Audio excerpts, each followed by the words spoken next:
dans le cadre d'un café philo que j'ai organisé hier soir et qui a été mis en ligne, nous avons parlé du fonctionnement, en disant que l'esclave est quelqu'un qui fonctionne. Mais quel est le corollaire de ce postulat, de ce constat? Le corollaire, c'est le dysfonctionnement. Si l'esclave fonctionne, le maître doit dysfonctionner. C'est logique. C'est-à-dire qu'il doit se méfier du fonctionnement. Car s'il est trop dans le fonctionnement, il cesse d'être le maître. Il déroge, comme on disait autrefois, pour les nobles qui pratiquaient des activités réservées aux manants. J'ai toujours pensé qu'à un certain stade, le paradoxe, c'est qu'il fallait échouer dans le fonctionnement.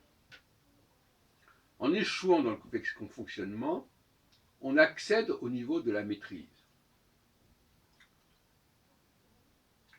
J'avais même une formule que j'aimais bien: réussir dans ce qui est positif et échouer dans ce qui est négatif.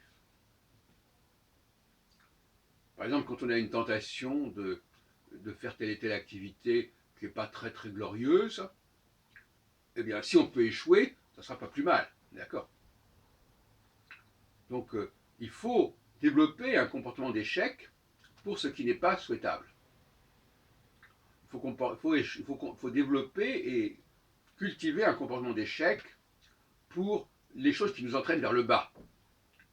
Et réussir, au contraire, vers tout ce qui nous entraîne vers le haut.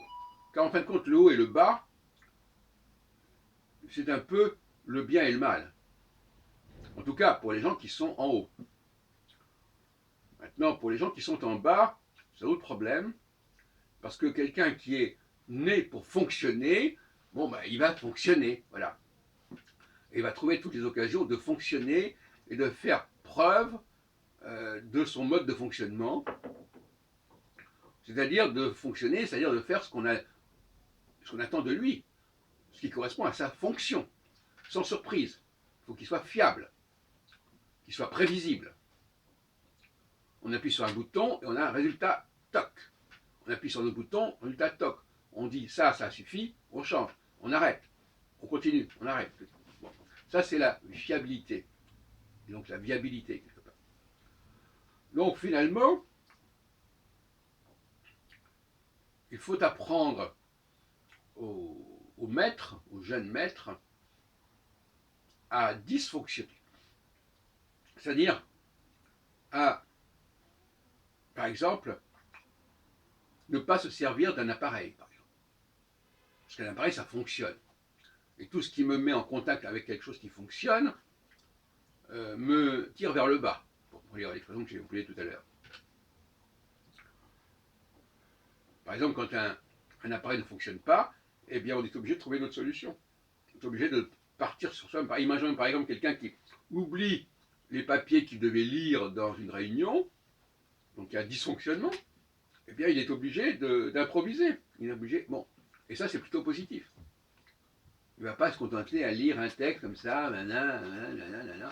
Non, il va devoir improviser, il va devoir repenser, repenser, se ressourcer, ce qui sera positif pour tout le monde. Parce qu'au lieu de ressortir un truc réchauffé qu'il a écrit ou qui a été écrit par je ne sais pas qui, dans un temps et dans un espace différent, il va être là, présent, avec les gens à qui il s'adresse. Il ne va pas non plus débiter de manière mécanique et machinale un texte, même s'il le connaît par cœur. Il va communiquer, il va échanger, il va poser des questions. Et ça, c'est un point important. Moi, je pense que le maître pose des questions. Et l'esclave répond aux questions. Et le maître corrige éventuellement les réponses.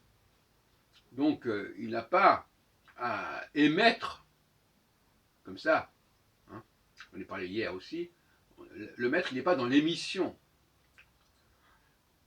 Ou plus exactement, il a une émission extrêmement brève, extrêmement lapidaire, extrêmement pointue. Et l'émission la plus importante sur le plan quantitatif. Alors, il y a une émission qualitative qui est celle du maître, et une émission quantitative qui est celle de l'esclave. C'est-à-dire qu'il appuie sur un bouton, donc l'émission elle va durer un quart de seconde, et après il va y avoir une émission qui peut durer, par exemple, je ne sais pas, si vous mettez un disque, qui va durer 1 heure par exemple.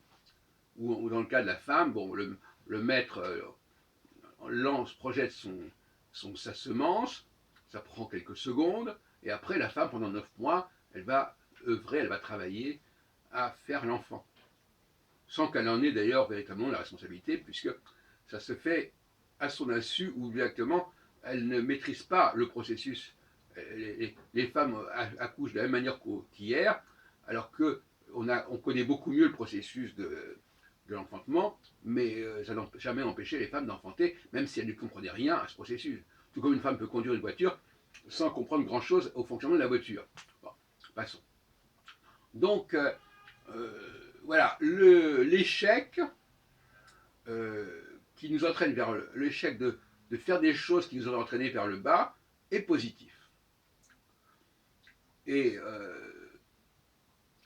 éventuellement aussi, on pourrait dire que quelqu'un qui est né pour fonctionner, au fond, s'il n'arrive pas au niveau du maître, c'est plutôt une réussite.